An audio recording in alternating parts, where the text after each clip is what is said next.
Hi hello ನಮಸ್ತೆ ನಮಸ್ಕಾರ ಹೇಗಿದ್ದೀರಾ? I hope you all are keeping great. ನಾನು ನಿಮ್ಮ ವಿಂಧ್ಯ ರಾವ್. ಇವತ್ತು ತುಂಬಾನೇ ಇಂಪಾರ್ಟೆಂಟ್ ಟಾಪಿಕ್ ಜೊತೆ ಬರ್ತಾ ಇದೆ, that is how to clear backlog during NEET preparation. So let's have a look on the strategies for addressing your backlog and managing previously incomplete portions ಅಂದ್ರೆ backlog basically. So ಹೇಗೆ ಇದರನ್ನ manage ಮಾಡೋದು ಅಂತ I am going to tell you in 4 steps. First of all, I know it is not that easy. ಹೇಳಿದಷ್ಟು ಸುಲಭ ಅಲ್ಲ, ಯಾಕಂದ್ರೆ ಸುಲಭ ಆಗ್ತಿದ್ರೆ ಯಾರಿಗೂ ಈಗ ಬ್ಯಾಕ್ಲಾಗ್ ಇರ್ತಿರ್ಲಿಲ್ಲ ಅಲ್ವಾ? So I am going to give you some tips. So ನೀವು ಈ ಟಿಪ್ಸನ್ನು you have to follow and you have to try experimenting whatever tips I said, and if it works continue and clear your backlog. So very first tip is, ನೋಡಿ, backlog ಹೇಳುವಂಥದ್ದು ಒಂದು ದಿನದಲ್ಲಿ complete ಆಗುವಂತಹ ವಿಚಾರ ಅಲ್ಲ. It will take even some months. So it's very common that 11th ಸ್ಟ್ಯಾಂಡರ್ಡಲ್ಲಿ ಕರೆಕ್ಟಾಗಿ study ಮಾಡಿರೋದಿಲ್ಲ, first P U ಸಿಯಲ್ಲಿ ಕರೆಕ್ಟಾಗಿ ಓದಿರೋದಿಲ್ಲ. ಸೊ ಈ ರೀಸನಿಂದಾಗಿ ತುಂಬ ಚಾಪ್ಟರ್ಸ್ ಉಳ್ಕೊಂಡಿರುತ್ತೆ ಟು ಸ್ಟಡಿ ಅಲ್ವಾ? ಹಾಗೆ if you are watching our live or paid classes, ನೀವು in between of the course join ಆಗಿರ್ತೀರಾ. ಸೊ ನಾವೇನು ಆಲ್ರೆಡಿ ಪಾಠ ಮಾಡಿದ್ದೀವಿ ಅದನ್ನು ನಿಮಗೆ ಕಂಪ್ಲೀಟ್ ಮಾಡ್ಲಿಕ್ಕೆ ಆಗೋದಿಲ್ಲ ಅಲ್ವಾ? So you would have lot of backlog because of these reasons. So ಹೇಗೆ ಕ್ಲಿಯರ್ ಮಾಡೋದು ಅಂದರೆ, as I told you, it will take some months, you have to give time.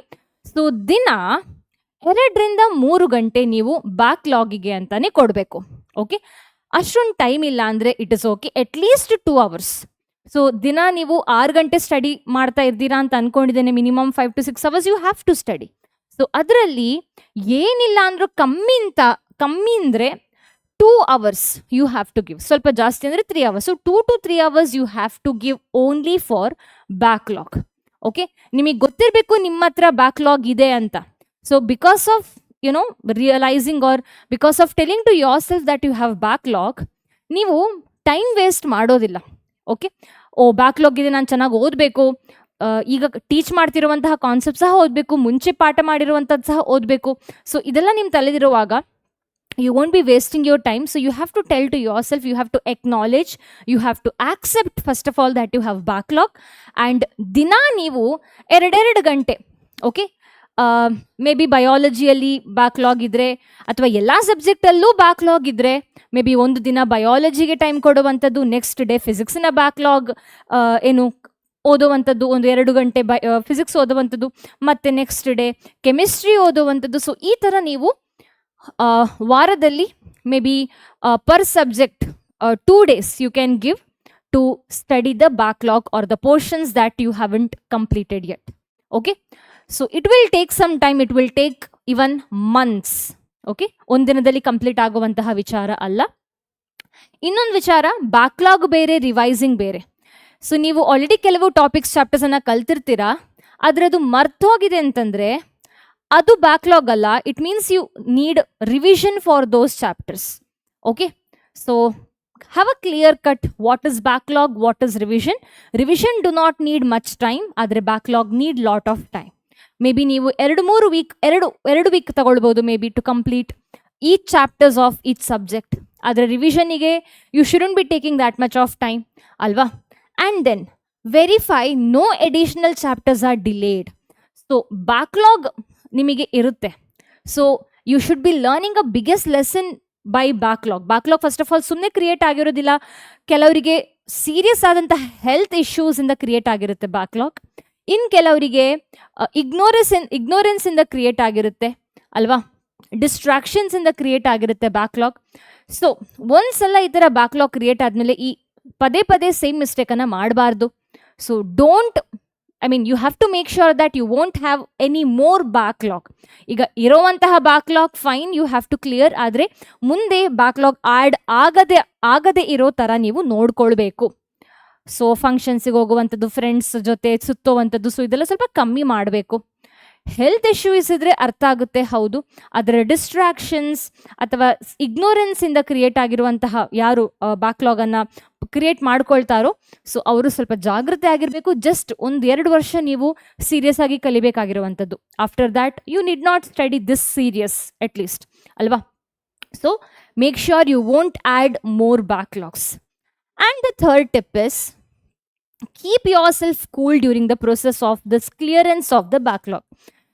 So backlog ಇದೆ, ನಂಗೆ ತುಂಬ ಜನ ಸ್ಟೂಡೆಂಟ್ಸು ನಮ್ಮ ಏನು ಪೇಯ್ಡ್ ಬ್ಯಾಚಸಲ್ಲಿ ಕ್ಲಾಸಸಲ್ಲಿ ಬಂದು ಇದೇ ನಂಗೆ ಕೇಳುವಂಥದ್ದು, ಅಥವಾ ಇನ್ಸ್ಟಾಗ್ರಾಮಲ್ಲಿ ಟೆಲಿಗ್ರಾಮಲ್ಲಿ ಮ್ಯಾಮ್ ನಾನು ನಿಮ್ಮ ಯಕಿನ್ ಸ್ಟೂಡೆಂಟ್ಸ್, ನಾನು ನಿಮ್ಮ ಲಕ್ಷ್ಯ ಬ್ಯಾಚ್ ಸ್ಟೂಡೆಂಟ್ಸ್ ಮ್ಯಾಮ್, ನನಗೆ ಬ್ಯಾಕ್ಲಾಗ್ ಇದೆ, ಏನು ಮಾಡಲಿ ಅಂತ ತುಂಬ ಜನ ಕೇಳ್ತಾ ಇದ್ದಾರೆ. So don't panic. First of all, it is okay, every one have got backlog. ನೋಡಿ, ನಿಮ್ಮ ಬ್ಯಾಕ್ಲಾಗು ದೊಡ್ಡ ವಿಚಾರ ಆಗುತ್ತೆ. ಕೆಲವೊಮ್ಮೆ ನಮಗೆ ಬ್ಯಾಕ್ಲಾಗ್ ಇರುತ್ತೆ, ನಾವು ಟೀಚರ್ಸ್ ಆದವರು ಏನೋ ಸ್ವಲ್ಪ ಜಾಸ್ತಿ ಎಕ್ಸ್ಪ್ಲೇನ್ ಮಾಡ್ಲಿಕ್ಕೆ ಹೋಗಿ ಕಂಪ್ಲೀಟ್ ಮಾಡ್ಲಿಕ್ಕೆ ಆಗೋದಿಲ್ಲ ಕ್ಲಾಸಸನ್ನು, ಕಾನ್ಸೆಪ್ಟ್ಸನ್ನು. ಓಕೆ, ಸೊ ನಾವು ಸಹ ಬ್ಯಾಕ್ಲಾಗನ್ನು ಮ್ಯಾನೇಜ್ ಮಾಡಬೇಕಾಗುತ್ತೆ. ಅರೆ ನನಗೆ ತುಂಬ ಬ್ಯಾಕ್ಲಾಗ್ ಇದೆ, ತುಂಬ ಬಾಕಿ ಇದೆ ಮಕ್ಳಿಗೆ ಟೀಚ್ ಮಾಡಲಿಕ್ಕೆ ಅಂತ ನಾನು ಕೂತ್ಕೊಂಡ್ರೆ I won't be able to finish it properly, I will be in panic. So ಇದರಿಂದ ನಾನು ಸರಿಯಾಗಿ ಪಾಠ ಮಾಡ್ಲಿಕ್ಕೆ ಆಗೋದಿಲ್ಲ. So take it easy, take it cool. ಹೌದು ಇದೆ, ಸೊ ಏನು ಮಾಡಬೇಕು ಅದನ್ನು ಮಾಡುವಂಥದ್ದು ಅಲ್ವಾ. ದಿನ 2-3 ಗಂಟೆ ಓದುವಂಥದ್ದು, ಆ ಬ್ಯಾಕ್ಲಾಗನ್ನು ಕ್ಲಿಯರ್ ಮಾಡುವಂಥದ್ದು, ಉಳಿದ ಟೈಮಲ್ಲಿ ಹೊಸ ಕಾನ್ಸೆಪ್ಟ್ಸ್ ಏನು ಟೀಚ್ ಮಾಡಿದ್ದಾರೆ ಆ ದಿನ ಅದನ್ನು ಕಲಿಯುವಂಥದ್ದು. ಸೊ ಈ ಥರ ನಾವು ಮಾಡಬೇಕು, ಸ್ವಲ್ಪ ಕೂಲಾಗಿ ಇಟ್ಕೊಳ್ಬೇಕು. ಓಕೆ, ಸೊ ಈ 1-2 ವರ್ಷ ಏನಿದೆ, ಈ ನೀಟ್ ಪ್ರಿಪರೇಷನ್ ಇರ್ಬೋದು, KCT ಪ್ರಿಪರೇಷನ್ ಇರ್ಬೋದು, 11-12 ಎಕ್ಸಾಮ್ಸಿನ ಆ ಪ್ರಿಪರೇಷನ್ ಏನಿದೆ 1 to 2 years. ಸೊ ಈ 2 ಅಥವಾ 1 ವರ್ಷ ನೀವು ಸಾಧು ಸಂತರ ಥರ ಇರಬೇಕಾಗುತ್ತೆ.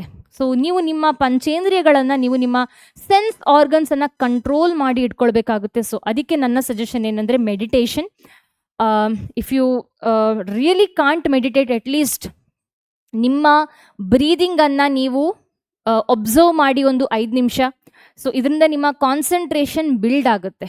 Okay, and the last and most important tip that I have to give you to clear the backlog and to maintain your studies is maintain the same energy and concentration peak this entire year or entire 2 years. So ಹೆಚ್ಚಿನ ಜನ ಏನು ಮಾಡ್ತಾರಂದರೆ over motivated ಆಗಿರ್ತಾರೆ. Neat ಎಕ್ಸಾಮಿಗೆ prepare ಆಗೋದು ಹೇಳಿ ದಿನ ಒಂದು 5 ಗಂಟೆ ಮಲ್ಕೊಂಡು ಉಳಿದ ಟೈಮಲ್ಲೆಲ್ಲ ಕೂತ್ಕೊಂಡು ಒಟ್ಟಾರೆ ಓದೋವಂಥದ್ದು. ಸೊ ನೀವು initial days of your NEET ಪ್ರಿಪ್ರೇಷನಲ್ಲಿ ತುಂಬ ಜಾಸ್ತಿ ಟೈಮ್ ಓದ್ಲಿಕ್ಕೆ ಸ್ಪೆಂಡ್ ಮಾಡಿ, ನಂತರ at the end of your NEET preparation days ನೀವು ಕಮ್ಮಿ ಓದೋ ಥರ ಆಗಬಾರ್ದು. ಸೊ ನಿಮ್ಮ ಎನರ್ಜಿ ಲೆವೆಲನ್ನು, ನಿಮ್ಮ ಕಾನ್ಸಂಟ್ರೇಷನ್ ಲೆವೆಲನ್ನು ನೀವು ಸೇಮ್ ಆಗಿ ಇಟ್ಕೊಳ್ಬೇಕು. ಸೊ ಅದಕ್ಕೆ ಹೇಳಿದ್ದು ನಾನು, ನೀವು ಈ 2 ವರ್ಷ ಅಥವಾ 1 ವರ್ಷ ಸಾಧು ಸಂತರ ಥರ ಇರಬೇಕಾಗುತ್ತೆ. ನಿಮ್ಮ ಪಂಚೇಂದ್ರಿಯಗಳನ್ನು, ನಿಮ್ಮ 5 ಸೆನ್ಸ್ ಆರ್ಗನ್ಸನ್ನು ನೀವು ನಿಮ್ಮ ಕಂಟ್ರೋಲಲ್ಲಿ ಇಟ್ಕೊಳ್ಬೇಕಾಗುತ್ತೆ. ಹೇಳಿದಷ್ಟು ಸುಲಭ ಇಲ್ಲ, ನನಗೂ ಗೊತ್ತು, ನಾನು ಎಕ್ಸ್ಪೀರಿಯನ್ಸ್ ಮಾಡಿದ್ದೇನೆ, ತುಂಬಾ ಕಷ್ಟ ಆಗುತ್ತೆ ಅಲ್ವಾ. ಸೊ ಈ ಕಲಿಕೆ ಅಂತ ಹೇಳುವಂಥದ್ದು, ಸ್ಟಡೀಸ್ ಅಂತ ಹೇಳುವಂಥದ್ದು ಕಬ್ಬಿಣದ ಕಡಲೆಕಾಯಿ ಇದ್ದ ಹಾಗೆ ಅಲ್ವಾ. ಆಚೆ ತಿನ್ನೋ ಹಾಗೂ ಇಲ್ಲ, ಈಚೆ ಉಗಿಯೋ ಹಾಗೂ ಇಲ್ಲ. ಸೊ ನೀವು ನಿಮ್ಮಲ್ಲಿ ಇದನ್ನು ಇಟ್ಕೊಳ್ಬೇಕಾಗುತ್ತೆ. So maintain the same energy level and concentration level throughout the process of your NEET preparation. So ಇದರಿಂದಾಗಿ ನೀವು ನಿಮ್ಮ ಬ್ಯಾಕ್ಲಾಗ್ ಕ್ರಿಯೇಟ್ ಆಗೋದಿಲ್ಲ. You can prevent backlog creation. Okay, so ಜಾಸ್ತಿ ನೀವು ಇನಿಷಿಯಲ್ ಡೇಸ್ ಆಫ್ ನೀಟ್ ಅಥವಾ KCT ಪ್ರಿಪರೇಷನಲ್ಲಿ ತುಂಬ ಜಾಸ್ತಿ ಓದೋದ್ರಿಂದ, ಅಂದರೆ ನಿದ್ದೆ ಕಮ್ಮಿ ಮಾಡೋದ್ರಿಂದ ನೀವು ಕಾಯಿಲೆ ಬೀಳ್ಬೋದು, ಅಥವಾ later you might not feel that much interested to study. So ಅದಕ್ಕೆ ಸ್ಟಾರ್ಟಿಂದ ಎಂಡ್ವರೆಗೆ ಸೇಮ್ ಎನರ್ಜಿ ಲೆವೆಲ್ ಇಟ್ಕೊಳ್ಳಿ. ಆ ಒಂದು ಸೇಮ್ ಶೆಡ್ಯೂಲ್ ಅಥವಾ ಟೈಮ್ ಟೇಬಲನ್ನು ನೀವು ಫಾಲೋ ಮಾಡಿ. ಟೈಮ್ ಟೇಬಲ್ ಅಂದರೆ ಯಾವತ್ತು ಬರೆದು ನೀವು ಆ ಟೈಮ್ ಟೇಬಲ್ ಫಾಲೋ ಮಾಡಬೇಕು ಅಂತ ಆ ಥರ ಹೇಳುವಂಥದ್ದಲ್ಲ ನಾನು. ಬೆಳಗ್ಗೆ ಎದ್ದು ಕೂಡಲೇ 1-2 ಗಂಟೆ ಓದೋವಂಥದ್ದು, ನಂತರ ಬ್ರೇಕ್ಫಾಸ್ಟ್ ಮಾಡಿ ಕಾಲೇಜಿಗೆ ಹೊರಟು, ಕಾಲೇಜಿಂದ ಬಂದ ಮೇಲೆ ತಿಂಡಿ ಎಲ್ಲ ಆದಮೇಲೆ ಪುನಃ ಓದೋವಂಥದ್ದು, ಪುನಃ 2-3 ಗಂಟೆ ಓದೋವಂಥದ್ದು, ಡಿನ್ನರ್ ಆದಮೇಲೆ ಪುನಃ ಓದೋವಂಥದ್ದು, ಅಥವಾ ಈ ಥರ ಕೆಲಸ ಎಲ್ಲ ಮಾಡುವಂಥದ್ದು, ಪ್ರಾಕ್ಟಿಕಲ್ ರಿಲೇಟೆಡ್ ಸ್ಟಫ್ಸಾ ಅಥವಾ ಕೆಲವು ಹೋಮ್ವರ್ಕ್ ಕ್ವೆಶನ್ಸ್ ಕಂಪ್ಲೀಷನ.